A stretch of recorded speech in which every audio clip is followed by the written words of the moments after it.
Muy buenas noches. Cantabria desde La Solana tiene hoy un invitado que nos va a hablar de algo tan importante para cualquiera de nosotros como es qué hacer con los ahorros, cómo ir creando una cartera, una pequeña cartera en la cual lograr que el dinero, poco o mucho, que se vaya ahorrando, produzca alguna rentabilidad, esté seguro y pueda ser utilizado en el futuro cuando sea necesario. Tenemos con nosotros esta noche a Luis Aramburu. Buenas noches. Hola, muy buenas noches. Director de Tresis Cantabria. Tresis es una empresa, una gestora de fondos que ayuda a colocar en lugares adecuados paquetes de acciones, de fondos, de bonos, los ahorros de cada uno de nosotros.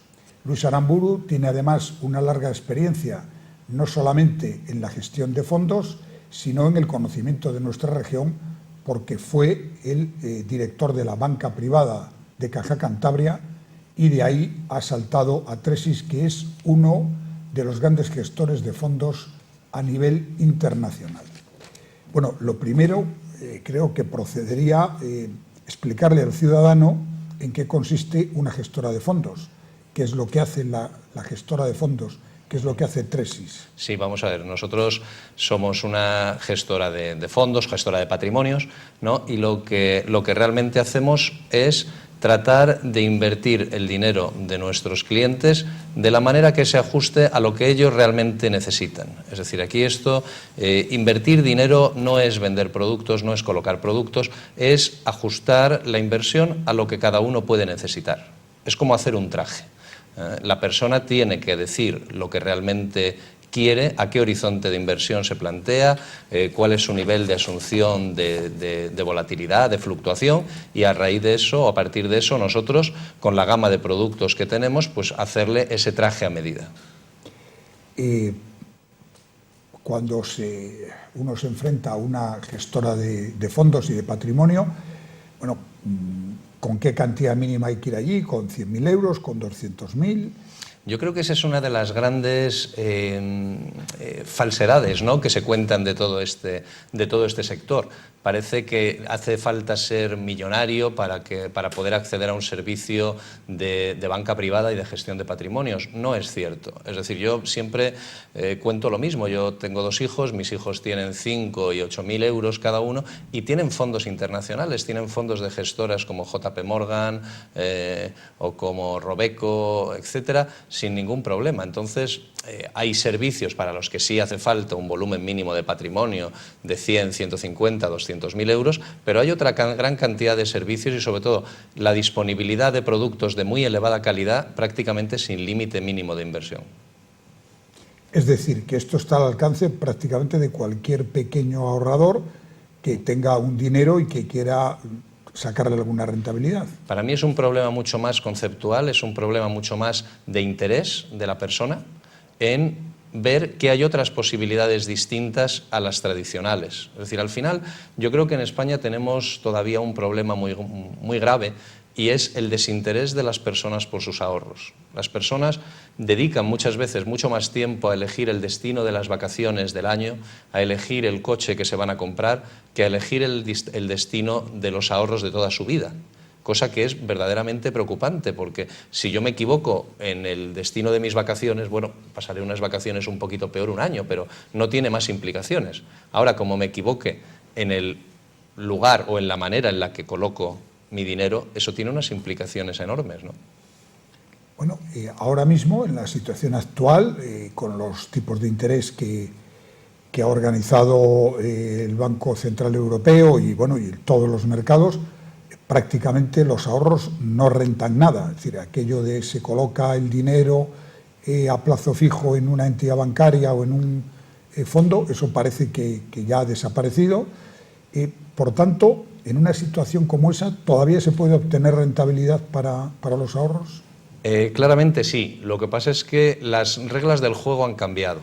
Es decir, el año 2008 provoca un cambio estructural importantísimo en los riesgos financieros. Es decir, pensemos que los países pierden su moneda y al perder su moneda lo que pierden es la garantía total y absoluta de sus deudas. Es decir, cuando uno tiene su propia moneda, si necesita más dinero, ¿qué es lo que hace? Imprime más dinero, lanza más dinero en el mercado, eso hace lógicamente que aumente la inflación, que el valor de la moneda se reduzca, mejora la capacidad competitiva de sus exportaciones, encarece las importaciones. Bien.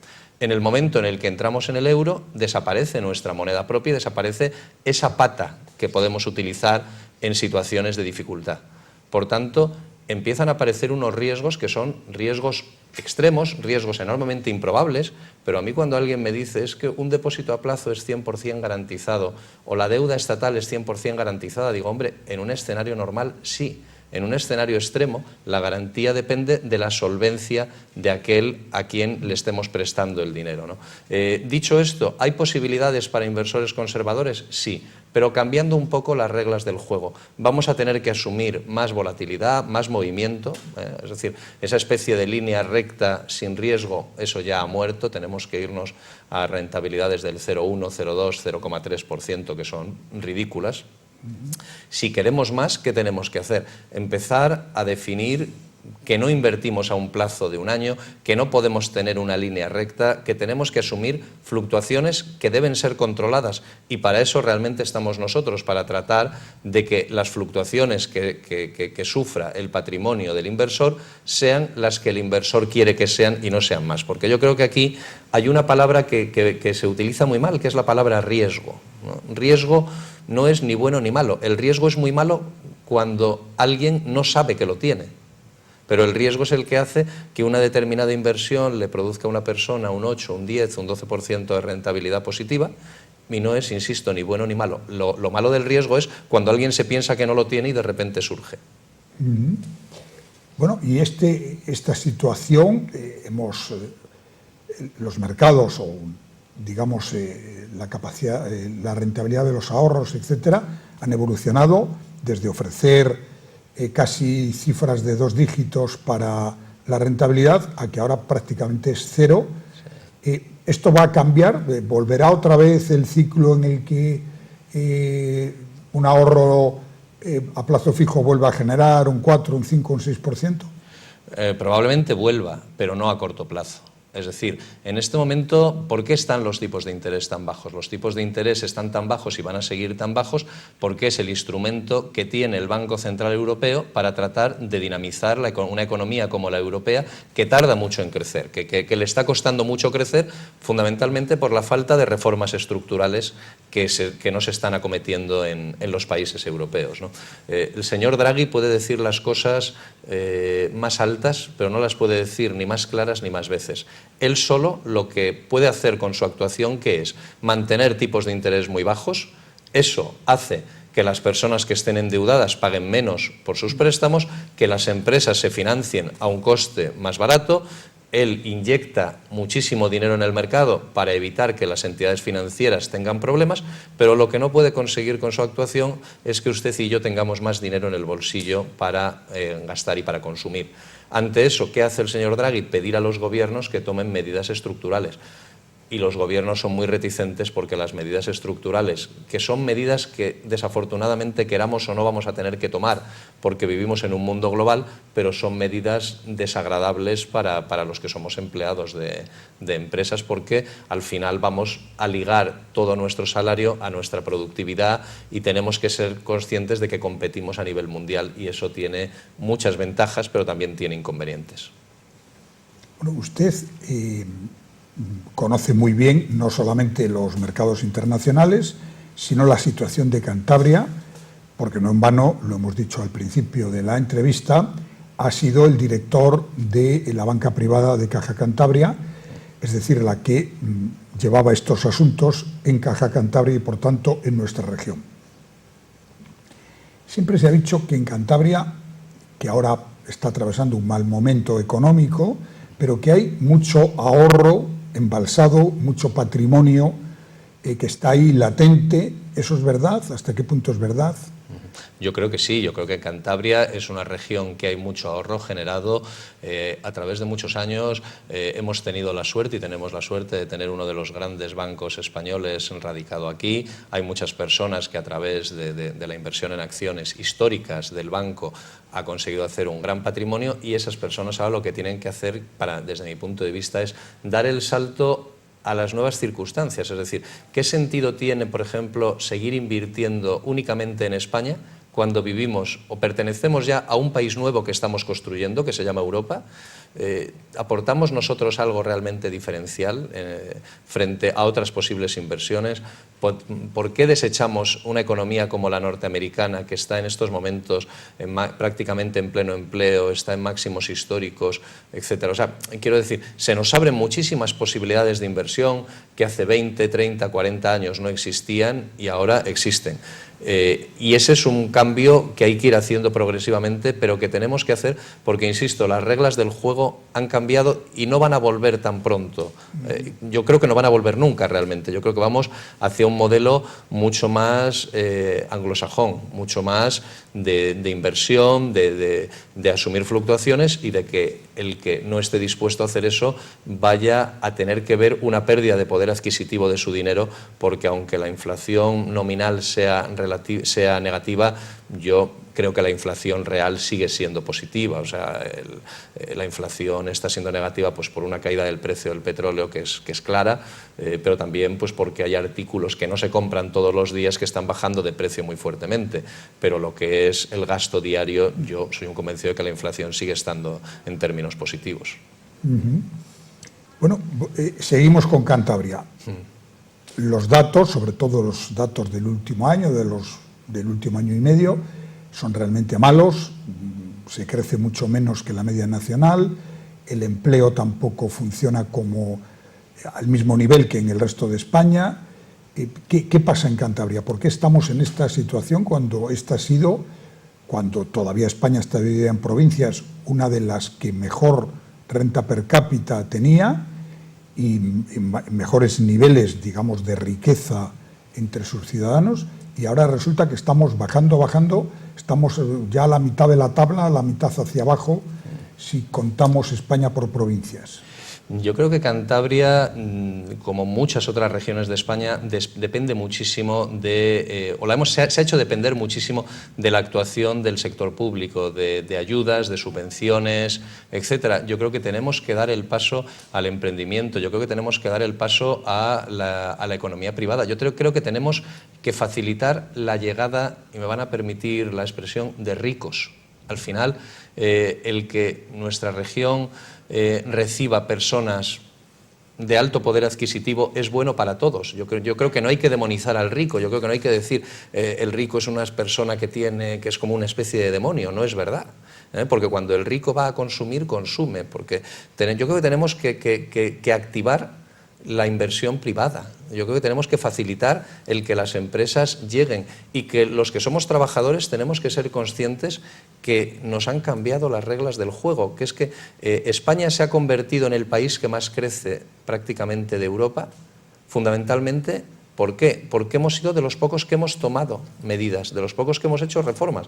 La famosa reforma laboral, bueno, pues realmente la reforma laboral lo que está provocando es que crezcamos, que creemos empleo, con niveles de PIB mucho más bajos, de crecimiento de PIB mucho más bajos de lo que creábamos antes.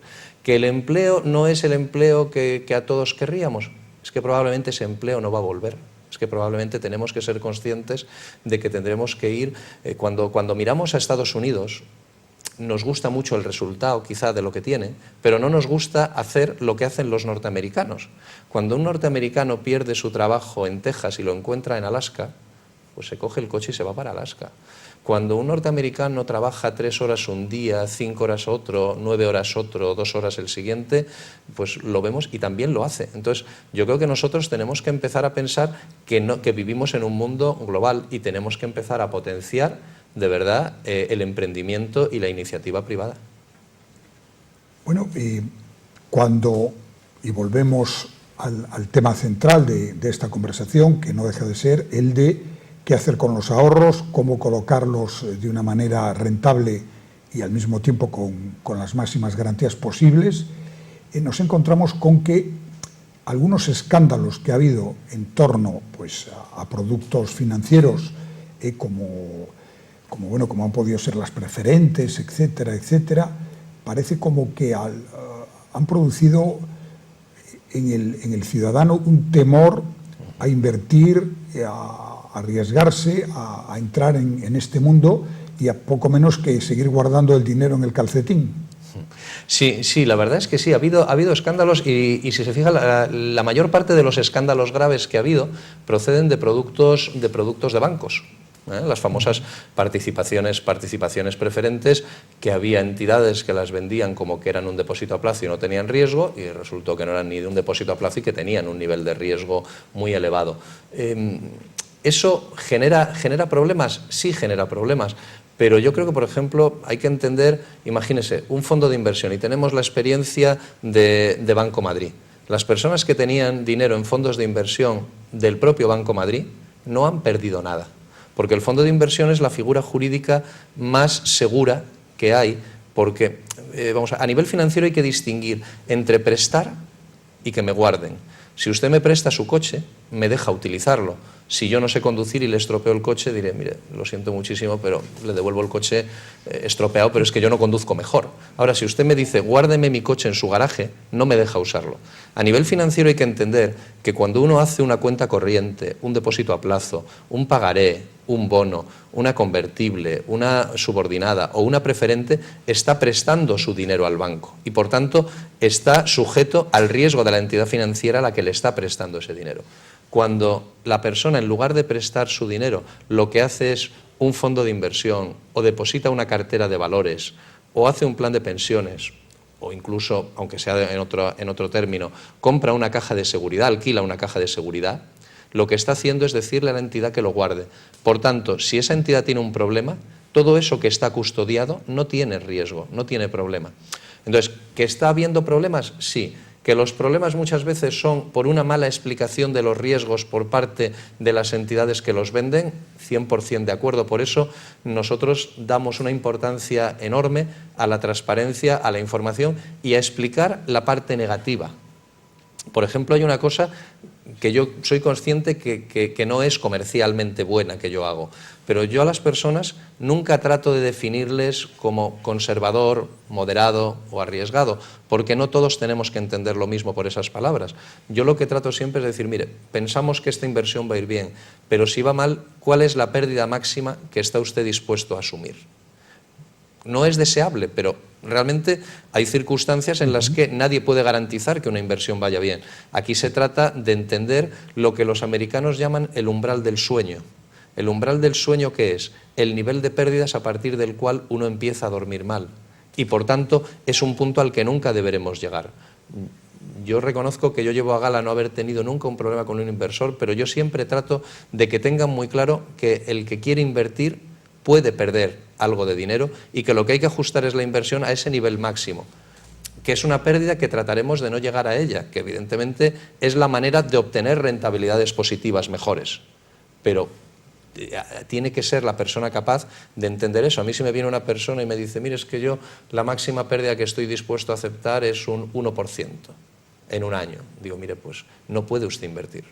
Tendremos que irnos a algún producto de seguros, a algún producto pues que le dé a lo mejor un 1% anual, rentabilidades de ese estilo. Si usted quiere más, además hay una palabra que la verdad es que engaña bastante, que es la palabra renta fija, ¿no? Nosotros ahora mismo pues podemos comprar, si queremos, bonos de empresas españolas que pagan un cupón del 6,5% anual durante 4 años. Ahora, ¿eso tiene riesgo?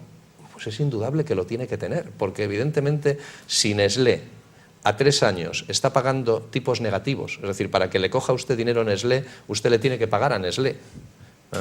Pues si alguien se financia al 6,5, ¿por qué es? Porque nadie le presta dinero más barato, nadie le presta dinero al 5, ni al 4, ni al 3. ¿Y eso por qué es? Por riesgo. Y esas cosas son las que hay que explicar. Yo no digo que invertir en esos bonos sea malo, simplemente es malo si alguien se piensa que eso es renta fija y no tiene riesgo.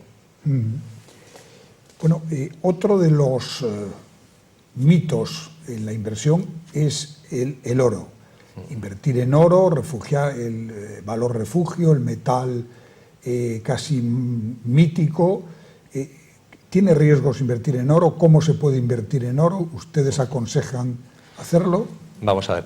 El oro, lo primero que hay que entender es que el oro es el activo más volátil que hay. El oro fluctúa mucho más que la renta variable, fluctúa mucho más que la renta fija, incluso fluctúa mucho más que las divisas. Es decir, el oro es una inversión arriesgada. Es una inversión arriesgada. Primero, el oro físico, la persona que compra un lingote, está ya asumiendo riesgo de dólar, porque el oro cotiza en dólares. Por tanto, la persona que compra un lingote, su precio o el valor de ese oro va a depender de la cotización del dólar, en primer lugar. El oro, piense que hace no mucho tiempo estaba a $1.800 la onza. Llegó a estar a 800 hace unos meses, ahora está a 1.200. Quiero decir con esto que, por un lado, la cotización del oro varía muchísimo, es muy volátil. En segundo lugar, el oro físico cotiza en dólares y, por tanto, tiene riesgo divisa. ¿Hay forma de invertir en oro? Sí. Hay certificados que replican el comportamiento de la onza de oro sin necesidad de tener el oro físico en casa. Por tanto, ahí podríamos replicar exactamente el comportamiento en dólar. Incluso hay un producto que se llama certificados Quanto, que ahí tienen cobertura del riesgo divisa. Es decir, alguien obtiene la rentabilidad del oro, pero en divisa euro. Hay esa posibilidad. ¿Cuándo es bueno el oro? El oro sí que es bueno meterlo en carteras para reducir el riesgo cuando se piensa que va a haber mucha volatilidad, porque normalmente se mueve en sentido contrario a los mercados. Es decir, si los mercados caen porque hay una gran situación de inestabilidad, el oro tiende a subir. Pero hay que meterlo en porcentajes razonables y siempre utilizando un contrapeso, porque al final nosotros, cuando gestionamos carteras, lo que tratamos es de buscar activos que se muevan en ondas diferentes. ¿Para qué? Para que al final la curva de rendimientos que podamos obtener sea una curva mucho más suave. Bien, vamos terminando, pero ¿algún consejo para prevenir, digámoslo en lenguaje coloquial, estafas, o, dicho de una manera más exacta, bueno, pues caer en esas tentaciones de que te van a ofrecer el 12% o que te explican que comprando sellos esto va a ir muy bien, etcétera, etcétera? Yo creo que el principal consejo que yo daría es aplicar sentido común. Es decir, todos sabemos que un depósito a plazo nos van a dar el 0,2, 0,3, todos sabemos, y si no lo sabemos nos deberíamos tratar de enterar. Las obligaciones a 10 años del Estado alemán pagan 0, las de 2 años del Estado español pagan un menos 0,1. Por tanto, lo primero es tener los pies en el suelo. Si a mí alguien me dice, oiga, no quiero ningún riesgo y me están ofreciendo algo que paga el 3%, sé que no es posible. Por tanto, apliquemos sentido común. Eso es fundamental. Si alguien viene ofreciendo almejas de Pedreña a €1 el kilo, pues todos nosotros sabemos que probablemente algún problema tendrán, porque no es el precio razonable. Por tanto, aplicar sentido común, pedir información de los productos que uno está comprando, leerlo. Y para mí hay una pregunta que la gente normalmente no hace cuando invierte. Al que le quiere vender ese producto, yo le preguntaría, oiga, ¿y lo tiene usted en su cartera? Porque si es tan bueno esto que me está usted ofreciendo, usted lo debería tener. Muéstreme que lo tiene, ¿no? Yo creo que al final son normas de puro sentido común que probablemente cuando vamos a comprar cualquier artículo las aplicamos, pero que con el tema financiero, como es una cuestión que generalmente preocupa, que se ve compleja, tendemos a fiarnos mucho más de la persona que tenemos enfrente, probablemente de lo que debiéramos. Si a mí alguien me dice, oiga, es que tengo una inversión buenísima, que estoy seguro que va a ir muy bien, muy bien, muy bien, digo, hombre, ¿y para qué me lo cuenta usted a mí? Invierta usted todo su dinero en ella y probablemente no seguirá trabajando. Mire, en la fiebre del oro, el que ganaba dinero, ¿quién era? El que vendía los picos. ¿Y qué le interesaba? Lanzar rumores de que había oro en diferentes montañas norteamericanas para que se llenaran de mineros, todos con el pico picando y él haciendo caja. Pues muchas gracias a Luis Aramburu, director de Tresis Cantabria, por esta conversación que yo creo que ha sido muy ilustrativa y que nos puede servir a todos a la hora de gestionar nuestros ahorros. Muchas gracias y buenas noches. Muchísimas gracias a ustedes y buenas noches.